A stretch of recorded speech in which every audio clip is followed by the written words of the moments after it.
महाकुंभ मेला आस्था और अध्यात्म का प्रतीक अपनी जड़ें हिंदू पौराणिक कथाओं में गहराई से जुड़ा हुआ है। यह देवी देवताओं और राक्षसों की कहानी है, अमृता की तलाश की कहानी है और अमृत नाम के दिव्य पेय की कहानी है। यह अमृत जो अनंत जीवन का स्रोत है, एक महान संघर्ष का केंद्र बन गया। समुद्र मंथन के रूप में जाना जाने वाला एक ब्रह्मांडीय सागर मंथन। इस मंथन से अमृत तो निकला, लेकिन साथ ही एक शक्तिशाली जहर भी निकला, जिससे ब्रह्मांड को खतरा पैदा हो गया। भगवान विष्णु पालनहार ने हस्तक्षेप किया और देवताओं के बीच अमृत वितरित किया। हालांकि इस अमृत के लिए देवताओं और राक्षसों के बीच एक दिव्य युद्ध के दौरान अमृत की कुछ बूंदें पृथ्वी पर गिर गईं। ये पवित्र बूंदें 4 स्थानों पर गिरी: प्रयागराज, हरिद्वार, उज्जैन और नासिक। अमृत के स्पर्श से पवित्र हुए ये स्थान महाकुंभ मेला के लिए निर्धारित स्थल बन गए।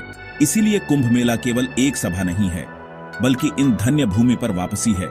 आस्था और देवत्व की इस प्राचीन कहानी से जुड़ने का मौका है। इसीलिए महाकुंभ मेला महज एक धार्मिक सभा से कहीं आगे जाता है। यह अमृता के स्रोत पर एक प्रतीकात्मक वापसी है, बुराई पर अच्छाई की विजय का उत्सव है और इन 4 पवित्र शहरों को सुशोभित करने वाली दिव्य उपस्थिति की याद दिलाता है। महाकुंभ मेला की उत्पत्ति समय के अंधेरे में गायब हो जाती है। इसके इतिहास की जड़ें इतनी गहरी हैं कि इसे पूरी तरह से समझना एक चुनौती है। इसका ऐतिहासिक वर्णन पौराणिक कथाओं और प्राचीन ग्रंथों के साथ जुड़ा हुआ है। ये ग्रंथ न केवल धार्मिक महत्व को दर्शाते हैं, बल्कि समाज और संस्कृति पर इसके प्रभाव को भी उजागर करते हैं। हालांकि इसकी सटीक शुरुआत का पता लगाना चुनौतीपूर्ण है, लेकिन इसके अस्तित्व के प्रमाण विभिन्न युगों में मिलते हैं। इस भव्य आयोजन के संदर्भ विभिन्न ऐतिहासिक खातों और शास्त्रों में बिखरे हुए हैं। ये संदर्भ हमें इस महोत्सव की प्राचीनता और इसके महत्व की झलक देते हैं। ये उल्लेख कुंभ के विकास की झलक देते हैं और यह भी बताते हैं कि कैसे यह आयोजन समय के साथ और भी महत्वपूर्ण होता गया है। सदियों से इसका महत्व मजबूत होता जा रहा है।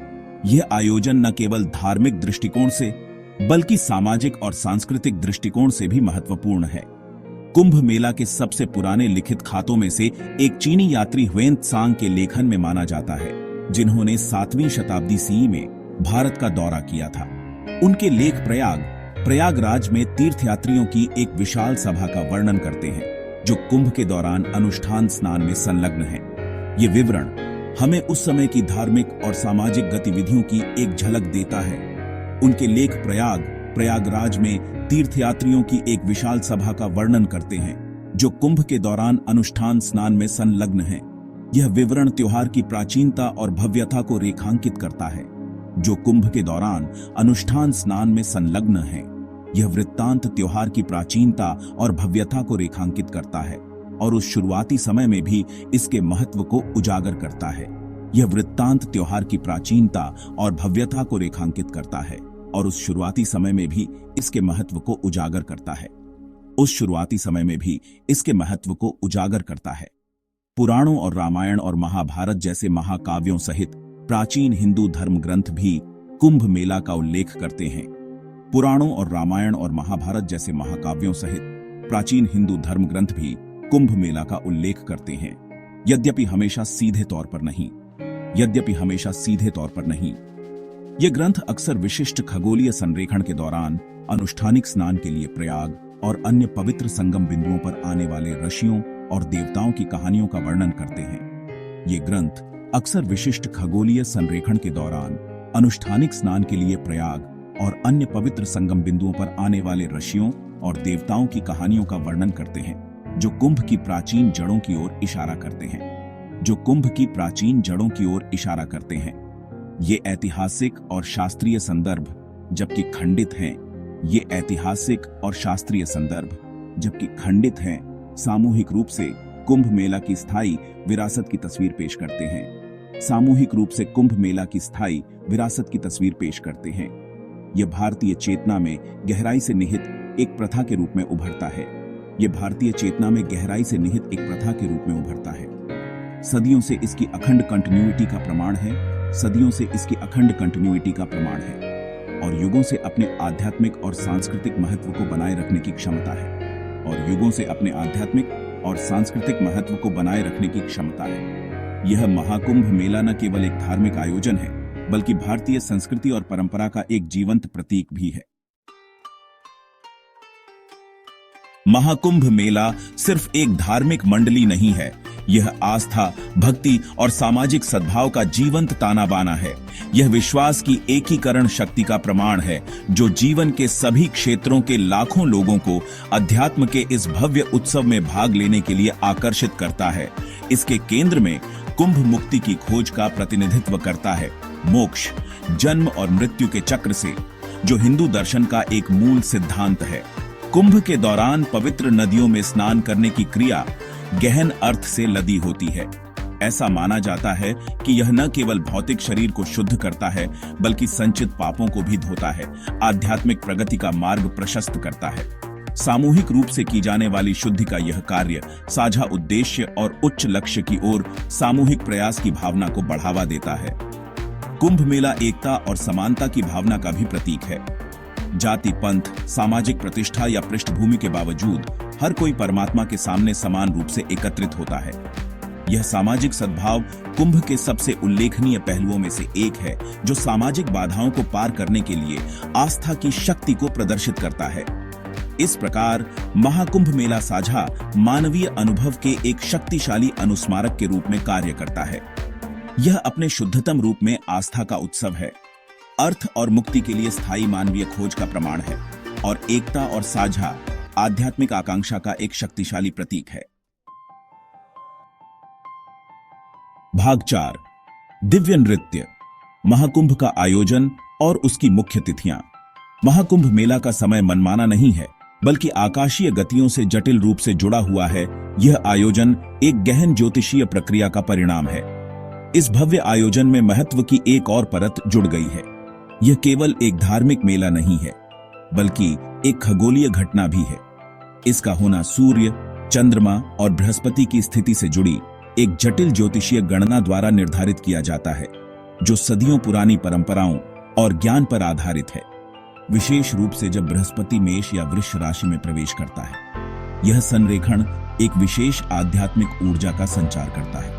माना जाता है कि यह संरेखण पवित्र नदियों की आध्यात्मिक शक्ति को बढ़ाते हुए एक शुभ समय बनाता है। इस समय में स्नान करने से आत्मा की शुद्धि होती है। महाकुंभ सभी कुंभ मेलों में सबसे भव्य, हर 12 वर्षों में केवल एक बार होता है और यह आयोजन 4 पवित्र शहरों के बीच घूमता है। ये शहर हैं हरिद्वार, प्रयागराज, उज्जैन और नासिक। अर्धकुंभ हर 6 साल में आयोजित किया जाता है और यह हरिद्वार और प्रयागराज में होता है। यह आयोजन भी उतना ही महत्वपूर्ण है और लाखों श्रद्धालुओं को आकर्षित करता है। प्रत्येक कुंभ मेला की सटीक तिथियां ज्योतिषियों द्वारा निर्धारित की जाती हैं, जो खगोलीय घटनाओं का गहन अध्ययन करते हैं। इसकी गणना सावधानी पूर्वक की जाती है ताकि यह सबसे अनुकूल खगोलीय स्थिति के साथ मेल खा सके। यह सुनिश्चित करता है कि आयोजन का समय सबसे शुभ हो। कुंभ मेला के भीतर महत्वपूर्ण तिथियां, जिन्हें शाही स्नान या शाही स्नान दिवस के रूप में जाना जाता है, का विशेष महत्व है।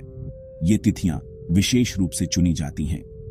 ये वे दिन होते हैं जब ज्योतिषीय संरेखण सबसे शक्तिशाली माना जाता है और इन दिनों में स्नान करने से विशेष आध्यात्मिक लाभ प्राप्त होते हैं और अधिकतम आध्यात्मिक लाभ की तलाश में लाखों लोग पवित्र नदियों में स्नान करने के लिए एकत्रित होते हैं। यह एक अद्वितीय अनुभव होता है। इसलिए महाकुंभ मेला केवल सांसारिक कैलेंडर से बंधा हुआ त्योहार नहीं है, बल्कि यह ब्रह्मांड के साथ गहराई से जुड़ा हुआ उत्सव है। यह आयोजन हमें हमारे खगोलीय संबंधों की याद दिलाता है। आकाशीय पिंडों के नृत्य द्वारा रचित इसका समय, इसकी आध्यात्मिक गहराई और एक महान ब्रह्मांडीय लय से संबंध को रेखांकित करता है। यह आयोजन हमें हमारे खगोलीय संबंधों की याद दिलाता है और हमें ब्रह्मांड की महान लय के साथ जोड़ता है।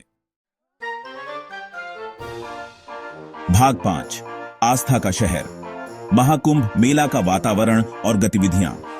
महाकुंभ मेला मेजबान शहर को आस्था के एक विशाल अल्पकालिक शहर में बदल देता है।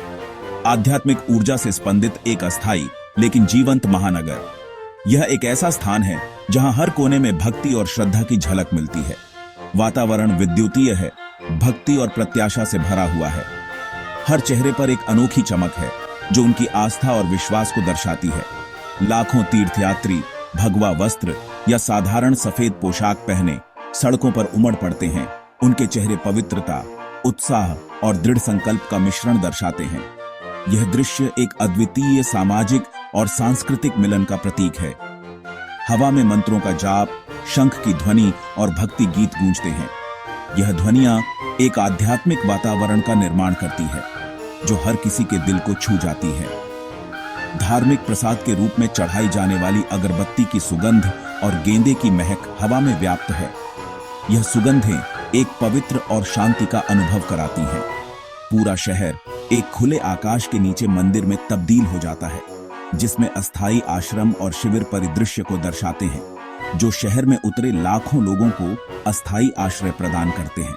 यह अस्थायी संरचनाएं एक अद्वितीय समुदाय का निर्माण करती हैं।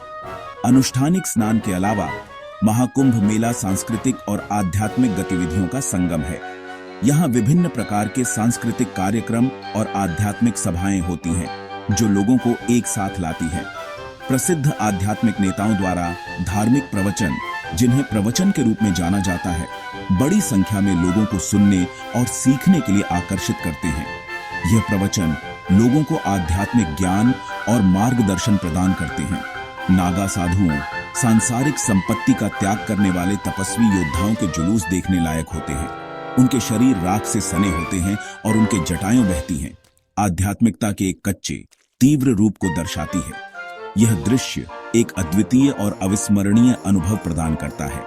इसलिए महाकुंभ मेला केवल एक धार्मिक सभा नहीं है, बल्कि भारतीय संस्कृति और आध्यात्मिकता का एक जीवंत सूक्ष्म जगत है।